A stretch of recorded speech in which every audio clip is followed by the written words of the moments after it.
You are given an array A that contains some positive or negative integers, and you have to construct another array B where the first element of that array is fixed as 0. Then, while constructing this array B, you have to satisfy these two constraints. The first constraint says that in the original array, if two elements are equal, suppose this was the value x here and this was the value x here, then in the resulting new array that you are creating, which is the array B, the value at this location, if it is equal to y, then the value at this location should also be equal to y. So that is why if ai is equal to aj, then their counterpart in the B array has to match. But the reverse might not be true, right? That is, if the value is z and if the value is z, there is no constraint which says that this value should also be equal to this value. So you only need to satisfy this forward constraint. That is, if two elements in the original array are equal, then the counterpart in the new array, which is array B, they should also be equal. This is the first constraint. And the second constraint is that in this B array, if you look at consecutive elements, that is, if you look at them from left to right, consecutive elements should either be equal, that is, they should be of the form b comma b, or you can increment the next element by 1.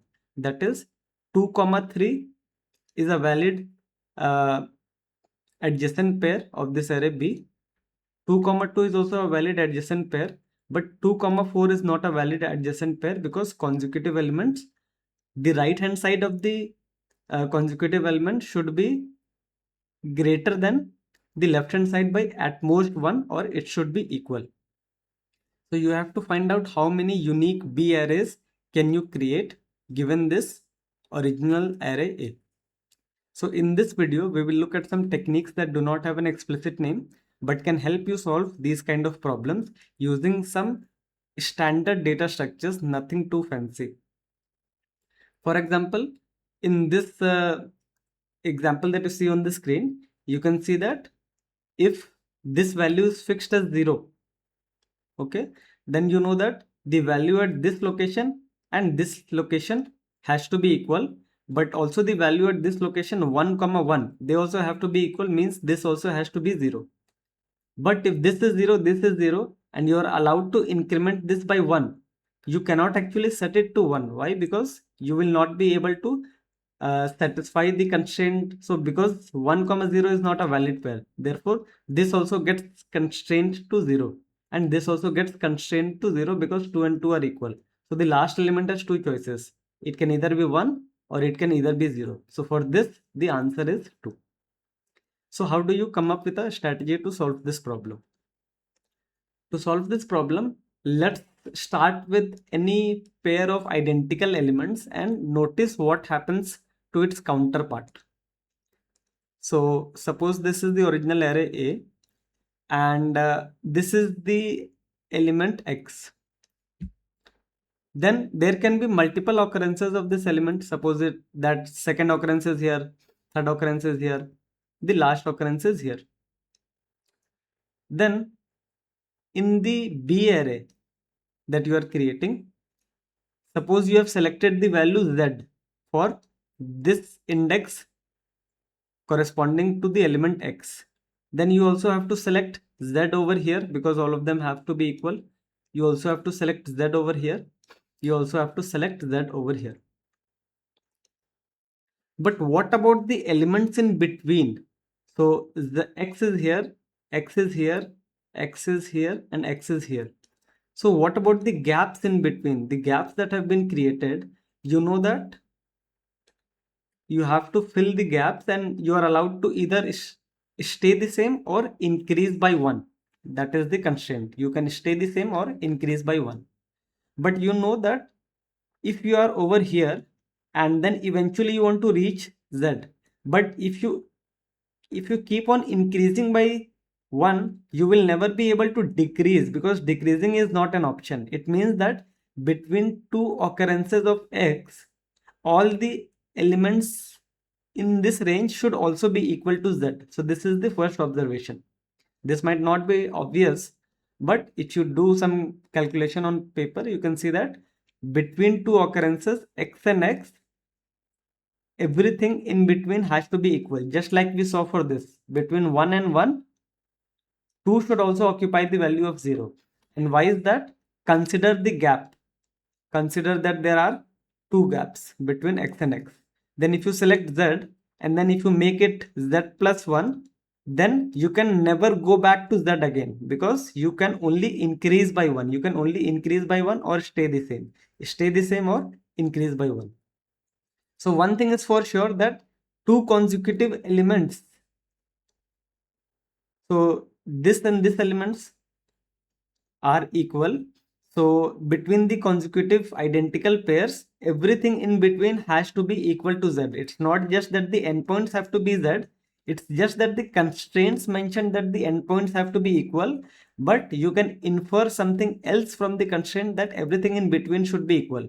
But if you follow this reasoning, then everything from here to here should also be equal to z. So it should be equal to z, and so on. And then everything from here to here should also be equal to x to z. So this gives us a very interesting structure, that is, you don't actually have to look at every occurrence of an element x. So if this is your array, you just have to look at the first occurrence and the last occurrence. Suppose it is over here. Then you can confidently say that this entire subarray in the resulting B array will be of identical value z. Note that the problem doesn't say that you have to create AI is equal to AJ, doesn't mean that BI is equal to BJ is equal to AJ. They have to be identical, but they might not necessarily be equal to the original value. That is what the constraints say. So one thing is for sure, that if this is the first occurrence and this is the last occurrence, then the entire subarray will contain identical values. But okay, so this was for just one element that you have chosen. What about the elements that are within this window? So let's select some other element. Suppose that element is y. Suppose this is y. Then y will also follow this same strategy, that the last occurrence of y, if the last occurrence of y is in this window, then everything should be equal in this range. And of course, since this is a smaller window embedded inside the bigger window, it will of course satisfy the constraint. So this part is not interesting. What is interesting though is, if this element is y, and what if the last occurrence of this y is over here? It means that this range should also be equal. But since everything from here to here is z and y is also z, this means that everything from here to here is also z. So which is interesting. Now you are expanding the range. So you said that from here to here it should be equal, but then from here to here also it should be equal. Then if you follow the recursion, you can see that if there is an element p and the last occurrence is, like, let's say over here, then we are good, because everything from here to here should be equal. But since this is part of a smaller window, then we are fine. What is interesting though is, what if it goes outside the window? So if this is p and the next occurrence of p is over here, then everything from here to here should also be equal. So everything from here to here should also be equal. So this creates a unique kind of pattern, where you want to know something about the first element and then you draw a range, and then you want to know something about the second element and then draw a range, etc. So this is the technique that I wanted to show you. Like, now we'll dive deep into what this pattern actually represents and how it can be useful to solve future competitive programming problems. So we'll see. So suppose this is the element x, this is the starting element of the window that you are considering, and you have decided that this is the last occurrence of the element x. Then you'll repeat the recursion, then you will start from here, this is y, and you say that the last occurrence of y is over here, so you will end here. Then you select the third element, let's say it's z over here, and then let's say you extend this window by this much. Now you select, like, let's say this element p over here, but you see that this is only extending till here. So if it is only extending till here, it's fine because it's part of a smaller window, because now the window is this, it starts from here and it ends at here. So if you close the window, suppose this is the final window that you got after applying this strategy to all the elements in the window, because eventually this strategy has to terminate. Why? Because eventually the window will get so big that the first occurrence of any element and the last occurrence of any element, this entire thing can be covered inside the window. So what does this window actually contain? What does this window signify? So if you pick any element in this window, the last occurrence of this window, last occurrence of this element has to be inside this window. If you pick any element y, last occurrence has to be here. If you pick an element z, last element has to be in this window. It cannot be outside this window, because if it was outside this window, you would have extended this window further. So this window is nothing but, if you look at what this window contains, you can say that this window is the minimal cover that contains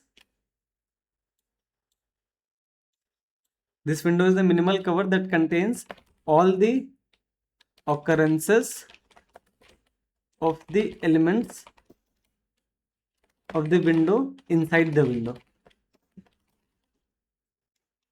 That is, this is a closed set. In other words, you can say that this is a closed set. Why closed set? It means that every occurrence has to be contained inside this window. There is no element x over here whose last occurrence, or any occurrence for that matter, is outside this window. So this is what is known as the closed set. And if you watched my last video on the number of sub permutation, you will remember that we use kind of the same technique to figure out if a range contains all distinct elements. And how did we use a similar technique? We said that for each element you find its next duplicate.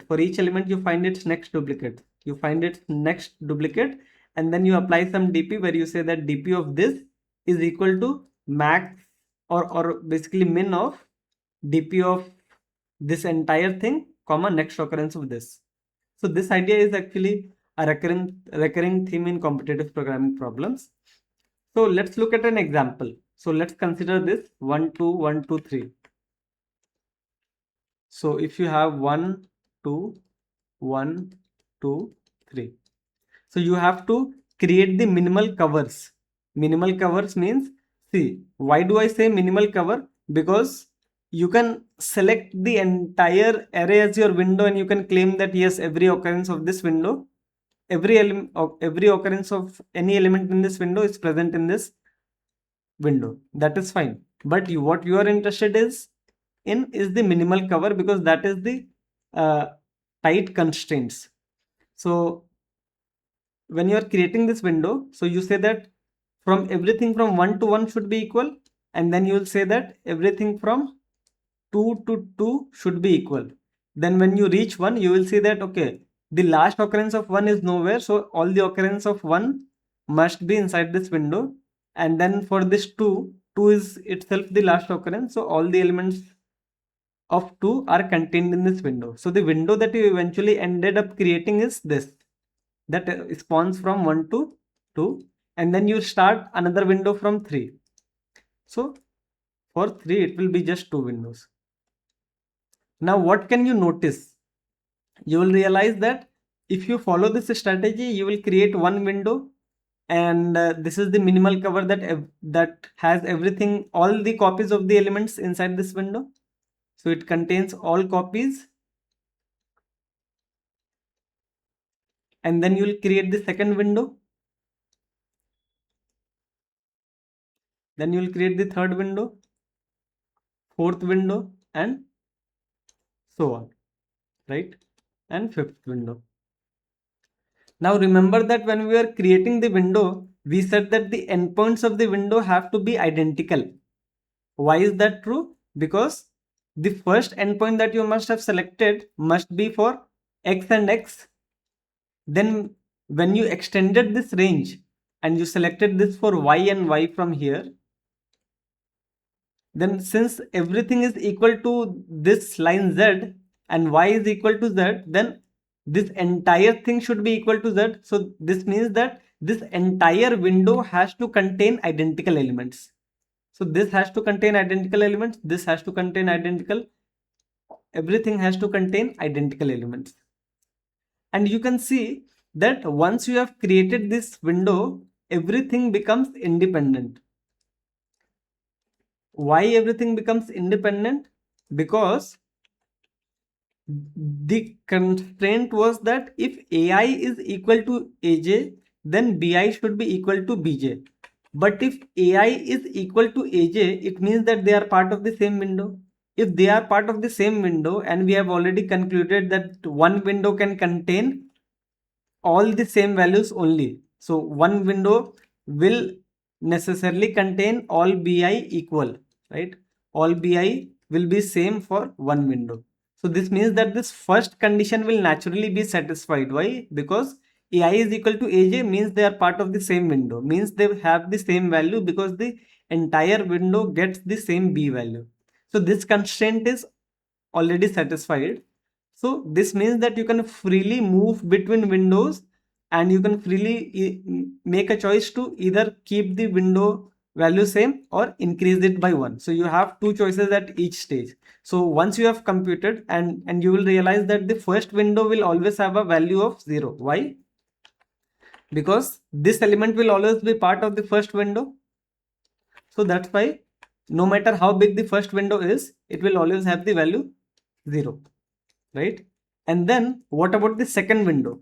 So the second window containing this green block, it can either contain 0 or it can contain 1. No harm in picking any of these.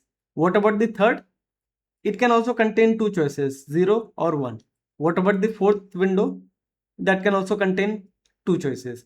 So the answer to this problem is nothing but 2 to the power window minus 1. Why window count minus 1?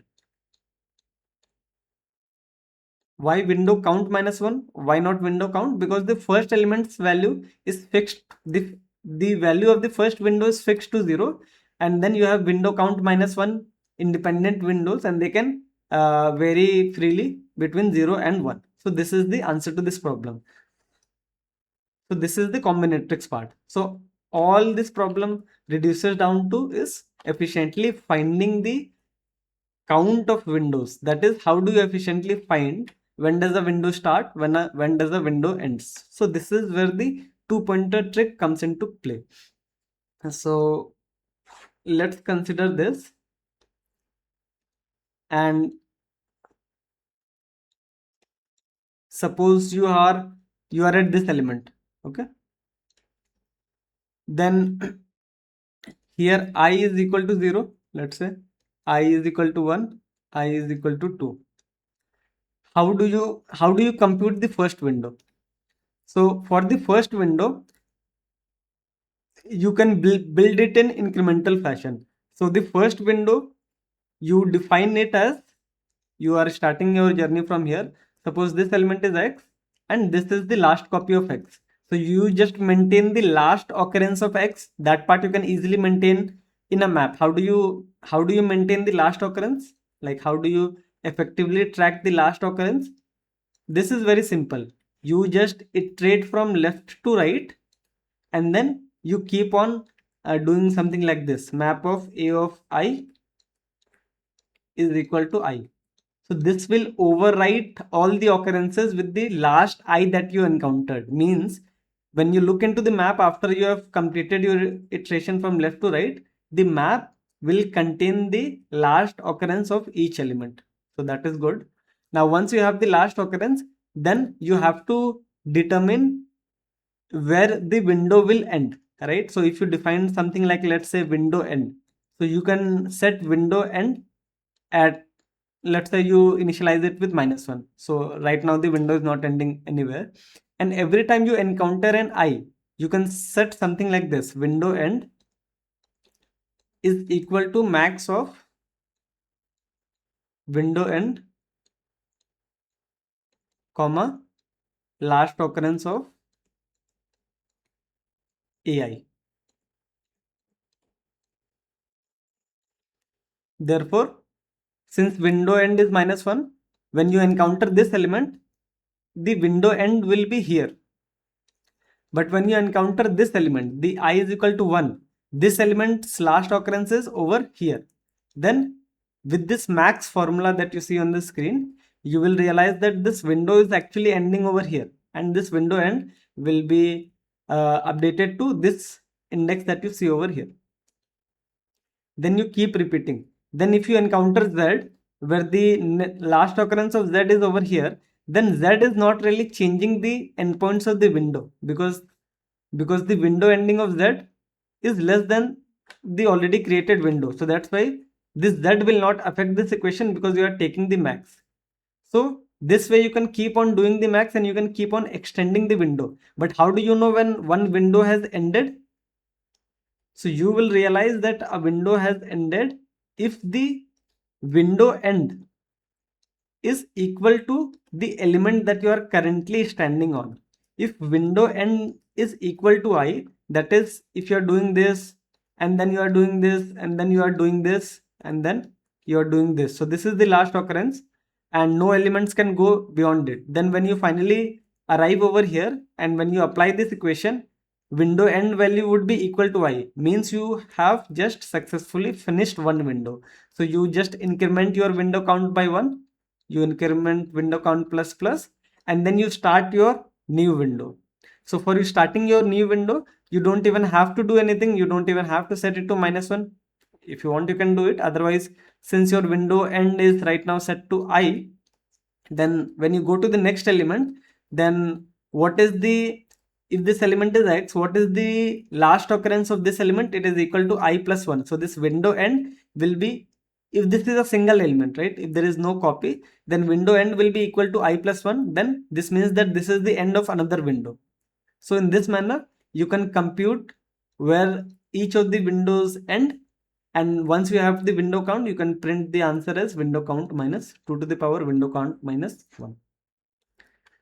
So this is a very simple yet very powerful technique that involves two pointer, and this pattern, this is actually observed in a lot of problems. So make sure that you implement this problem, because the code for this problem is very easy, hardly 5 to 7 lines of code, and I will link down the problem in the description. Make sure to submit it. Thank you.